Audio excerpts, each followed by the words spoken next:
Welcome back, and I'm Sakshi. As we were discussing on the disruption in the HR, I have a question for you. What's the biggest disruption in your HR career so far, and how did you adapt for it?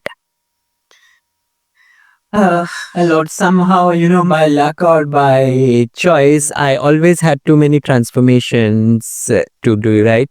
But I think the biggest transformation is when I did with Schneider Electric, right? It was the way we were transforming. The management decided to kind of move from a manufacturing to a skills based, a technical sensor organization, right? It changed everything. So, for me, that was the HR disruption in the behavioral terms because we had leaders, managers who were really used to lead in a manufacturing organization, which is very hierarchical in nature.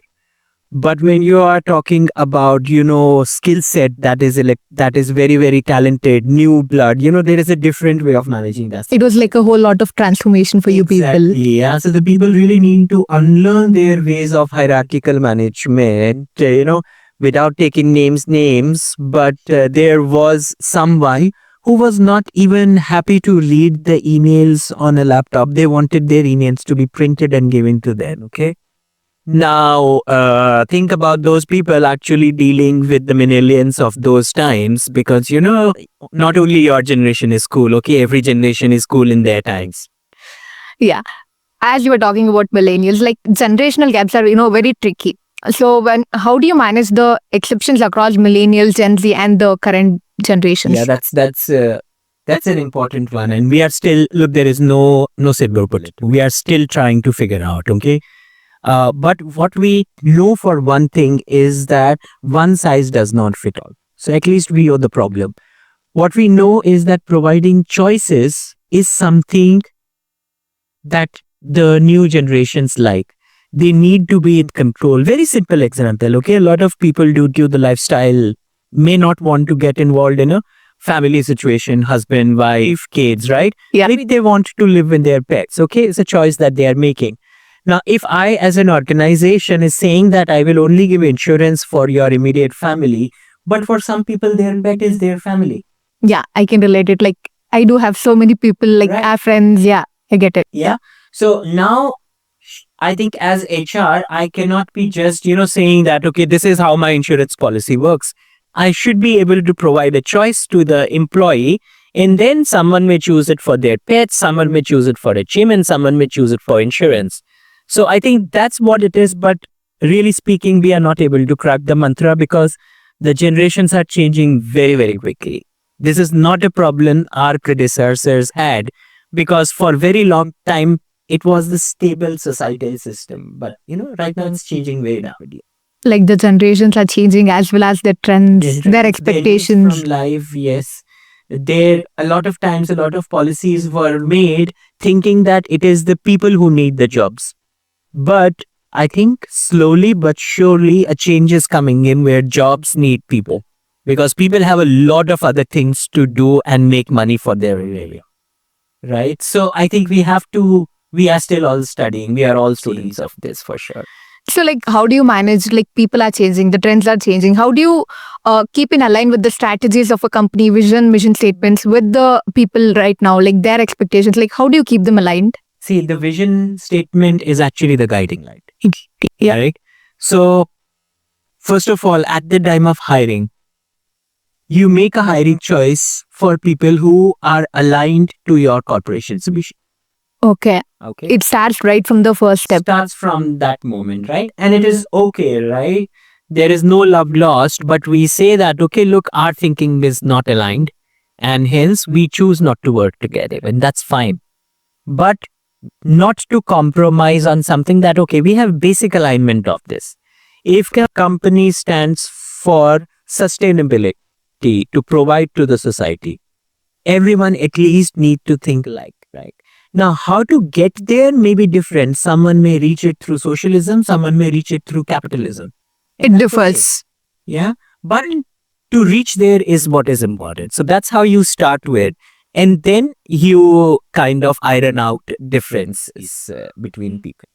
Also, when it comes to gig work and freelancing, do you think traditional employment is slowly fading away, or do you think that still has a gap? No, see, many years back, we all thought that, oh, the gig force is coming and it is going to take away all the jobs and everything. I don't think so. I don't think so. Because, when people get into a certain life stage, their expectations from that time are different, right? Yeah. So, what you can say is that earlier the gig workforce may be 1% of the total workforce. Today, it may be 5% of your overall workforce. But at least not in our lifetime, I see it becoming the predominant sense of work. Of course, there are industries like a Blinkit or Uber where gig work is the mainstream word, Yeah. right? But if we are not talking about those things, then I don't think it is going to anytime take over. Okay. So also like looking ahead, what's one bold change you hope HR will go through in the next 5 to 10 years of span? So I think first of all, HR will learn to use data. Okay. And second is that HR will learn to work with lesser number of people. Because as HR, we always have that luxury to bring in more people because that is what our skill set is, right? There is a problem. Maybe this laptop is not working. Maybe the mic means adjustment. Okay, bring another person. But going forward, the resources are getting extremely limited and we will have to learn working with as many smaller number of people, which means increase in the capability and other things, or maybe reducing our processes. Sometimes as HR, we are guilty of making very bureaucratic processes. Yeah. Yeah. So if we have to work with lesser number of people, we will have to simplify. So the HR world is getting competitive and people have to gear up. Oh, yes, very competitive. Earlier, there was one factory HR head or one branch HR manager who used to do everything, right? Now, just imagine the number of streams you have in HR. You have a business partner, you have someone looking at L&D, someone looking at compensation, someone looking at services. And then there are data analytics specialists. So, it is extremely competitive. Also, you mentioned that there was like one HR for 250 people and now there are one HR for almost 2,000 people. In IBM's case, yes. Yeah. So how do people gear up there?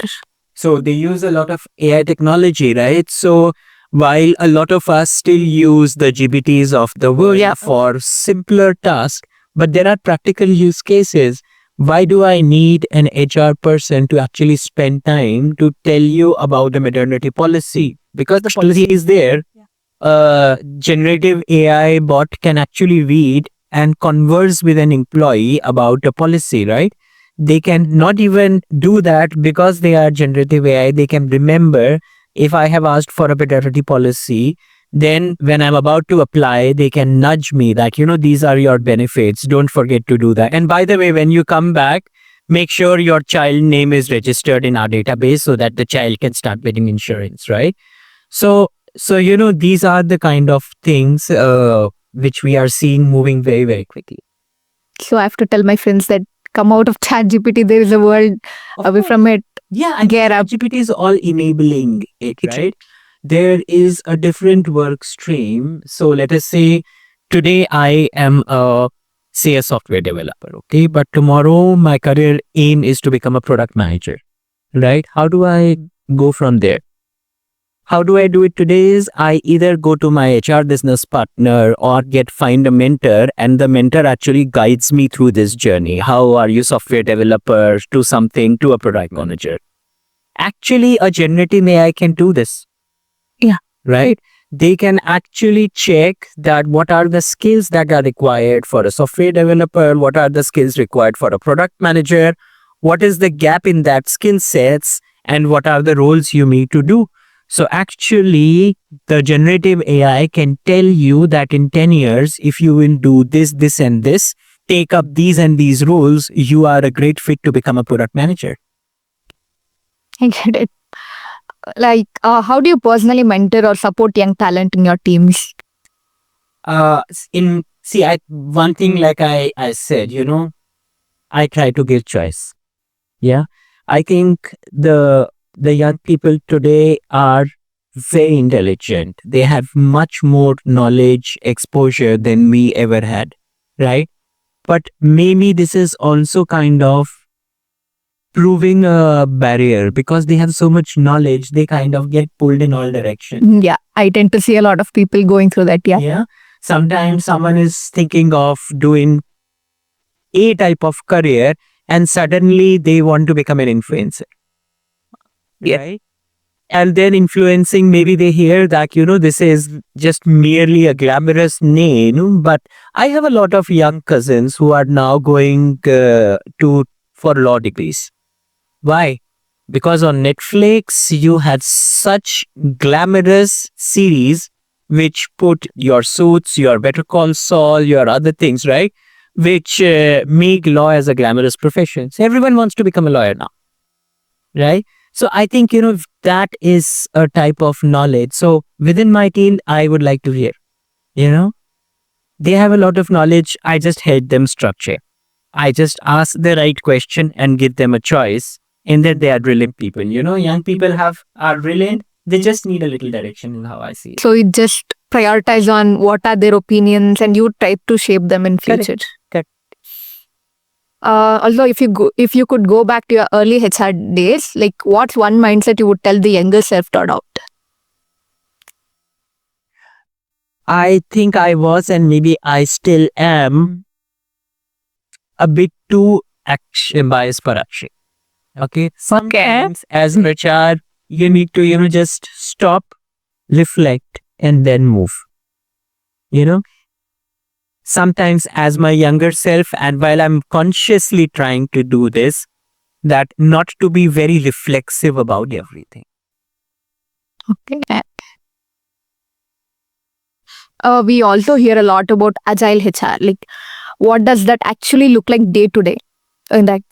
So see, agile HR means nothing but being there for a relevant point in time. For example, today I am trying to change performance, the way my managers do a performance conversation with the employees, right? I have the knowledge and ability to train my managers about that. But maybe 4 months, 5 months down the line, I am actually restructuring my organization to fit a new business goal. Okay. For example, in our companies, there are a lot of factories.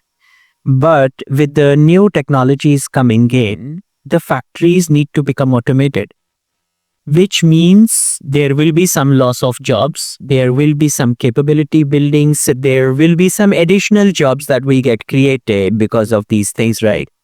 So now when to do, what is the right thing to do? I think this is what Agile HR is about. It is not about that if I am a compensation personnel, I will only do compensation work and nothing else. You have to be an all-rounder. Not an all-rounder, but yes, kind of keep on moving basis. A compensation person in the historical sense of things was only working in Q1 because that is the time of all salary increments and right bonusing and all. But now they have to be on their foot every time. Maybe I'm going through a restructuring, I need this. Maybe I'm doing an acquisition, I need that. So it is to be kind of, aligning your working to the current need of the business. Yes, that's nice. And also, like, how do you prepare your workforce for the unknown, sudden market shifts or global crisis? If you could, answer with the example of COVID or something. See, I mean, COVID was one such instance no one could have prepared for, right? I mean, these are of course, there are some standard answers. You can say there is a BCP, the business continuity programs are there. Or you can always have enough bandwidth, enough bandwidth as an internet bandwidth so that a lot of people, right type of technology, but you really cannot prepare for these type of scenarios. Other than that, there is nothing that happens for a sudden. Okay. It is in making. Even when in 2007, when the Lehman crisis happened, it was in making for 2 years. It is documented already that people saw the signs, people created noises about it. Now, if people choose to ignore those signs, nothing can be done about it. Okay. So I think, gaining skills which are relevant to market, and as an HR, preparing or presenting resources. For example, there are a lot of fantastic resources available today. You can think about an academy, you can think about LinkedIn Learning, you can think about a lot of these. I'm just missing a couple of Coursera's, right? So all of these are available, and can I, as an organization, make a commercial contract with any of these providers and say that, my employee does not need to buy for everything? Can we do a bulk licensing with you? And then my employees can come and consume your content.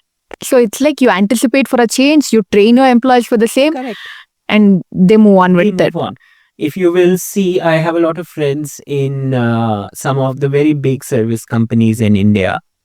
All of them actually have already finished their generative and agentic AI trainings. Oh, they have been training for about last 12 to 15 months because their work population is huge, 500,000, 600,000 people, right?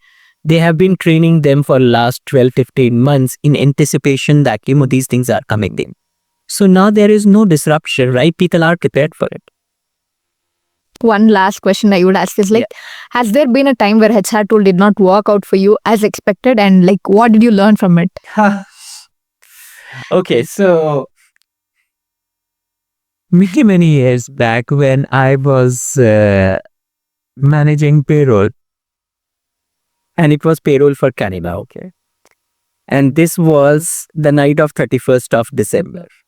And New Year's. New Year, right? So we were going through with some regulatory changes as well as the whole calculation schema change for Canada effective, and the salaries need to be dispersed on 1st on January. And here we are on 31st of December, just getting ready for all the good things that young people do on that Disney. And suddenly we see that the Canada payroll has stopped working. Okay. Now, okay, yeah, it's a New Year nights. People have friends, people have commitments, and, but the payroll needs to run. You had to put them to work again. Of course, yeah. I remember myself sleeping on the carpet of my cubicle because I just had too much. Yeah. So look, I did the messages that things happen. Okay. There is no tool that is going to be perfect. Murphy's Law is a reality. Okay. I think this is how you should approach change management, that things will not be perfect on day one. And it is true with everything in life, right? So be it your relationships or be it your technology, it is not going to be perfect on day one. Guys, please make a note of it. You have to make it work slowly. You need to be patient, and this is what you need to tell to your employees also. That, we are making changes. It is going to be, sometimes the changes are disruptive. It may go wrong, but here we are to fix it together. Right. So I think, once you start approaching with this, but yes, failures are a part of life, and, let us not get stressed about it. Everyone has gone through some or other kind of a failure. Learn from your experiences and move on. Yes. The best learning can be that, okay, let me try, test it a bit more, maybe test it with a wider variety of people, right? So, you can think about all of those ways, but still, even whichever religion you believe in, all of those gods and goddesses have done something. There's some mistakes, right? So, it is human to error. But one needs to be humble to accept that, yes, I made an error. I had learned 8 things earlier. This is one more thing I will learn. So this is one less mistake I will make in future. But there will be a new mistake. It's okay. So it's a day-to-day life. Like, learn from your mistakes, get some new insights, work on it, be a perfect, master the skill. Yeah. And, perfection, like how Amir Khan said in one of those movies, like, perfection is difficult to improve. So you should be perfect about learning, right? Yeah, thank you, sir. It was an insightful session. Please do follow the links below. It's all for free. We'll see you in the other episode. Thank you. Hello, sir. It was a very insightful session this morning, and it was even more nice talking to you personally here. So we generally have sessions related to marketing, finance, or analytics. After a long time, we had a session about HR. So which made us change our perception or perspective about HR, that it's just not about hiring and firing. We thought that it's just like talking to people, hiring them, and just assigning them the right job, just managing people.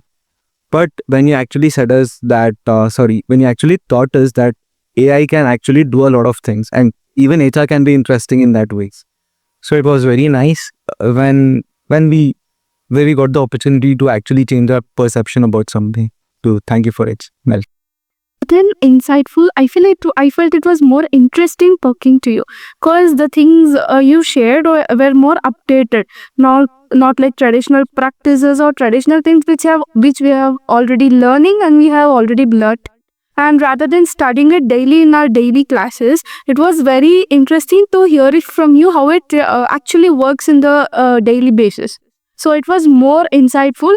And in this generation, people were afraid of AI taking their jobs. You said very beautifully how you can go with AI and continue working with AI. That was more insightful, I guess. I think it will be very great. It's actually very great talking to you. Thank you. Overall, it was interactive session. Yeah. Very good. Now, I think if you guys learned something or at least some food for thought, I think, it's a time well spent. So thank you for hosting me. Thank you. sir, it would be great that we could have more conversations like your, more sessions like this, even in our future, where even our juniors can make use of this. Definitely, you should look to it. Sanskrit on behalf of podcasting. Let's go.